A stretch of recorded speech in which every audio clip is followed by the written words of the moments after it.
making efforts to interfere important issue, Harry went down the drain as predictably boring. The Duke of Sussex, 37, has described online misinformation as a global humanitarian issue and contributed to a report by a US think tank. The royal stated the worrying issue must be combated with policies including investment in local journalism as well as cracking down on false content sharers.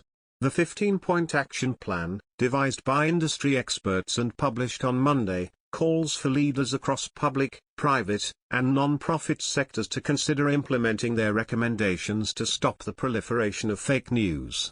He stated, "I hope to see the substantive and practical recommendations of our commission taken up by the tech industry, the media industry, by policymakers, and leaders. This affects not some of us, but all of us." However, his efforts have been bashed by Rebecca English, Daily Mail's royal editor, when speaking to Palace Confidential. She claimed, Harry couldn't help himself and it turned into one of his predictably boring and pedestrian diatribes about the media. There were some brilliantly chosen choice phrases thrown in. He described reporters, like me, as pirates with press passes, which I thought was quite amusing. But I thought he went off topic and I think it's a really important subject that was there to discuss. The report urged substantial investment in local journalism, more diverse workforces at social media companies, holding misinformation spreaders to account, and creating a governmental national response strategy for tackling misinformation. The report said, information disorder makes any health crisis more deadly. It creates a culture in which racist, ethnic, and gender attacks are seen as solutions, not problems. Today, mis and disinformation have become a force multiplier for exacerbating our worst problems as a society. Hundreds of millions of people pay the price, every single day, for a world disordered by lies. Responding to news of the Prince's report, TV personality Piers Morgan jibed, "Start with your fork-tongued missus, mate," adding laughing face emojis in a tweet. The Duchess of Sussex, Meghan Markle, was recently forced to apologize in court, having failed to remember emails between herself and her former press secretary, Jason Knauf. The emails related to authorizing a senior aide to brief the authors of her and Harry's unofficial, yet favorable, biography. In a statement shared on his foundation website, Archewell, the prince said the much-anticipated report was being released amid a disinformation crisis which he claims is a global humanitarian issue.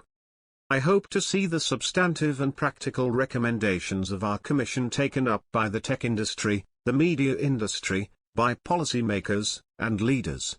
This affects not some of us, but all of us," Prince Harry wrote, praising the left-leaning US think tank for their work. The report proposes measures for increasing social media transparency and disclosure, withdrawing the immunity of social media platforms and steps to reverse the erosion of trust in mainstream media. It also calls for greater accountability for so-called superspreaders of online lies. In a letter, co-chairs of the Aspen Commission report, including US journalist Katie Couric, added that information disorder makes any health crisis more deadly.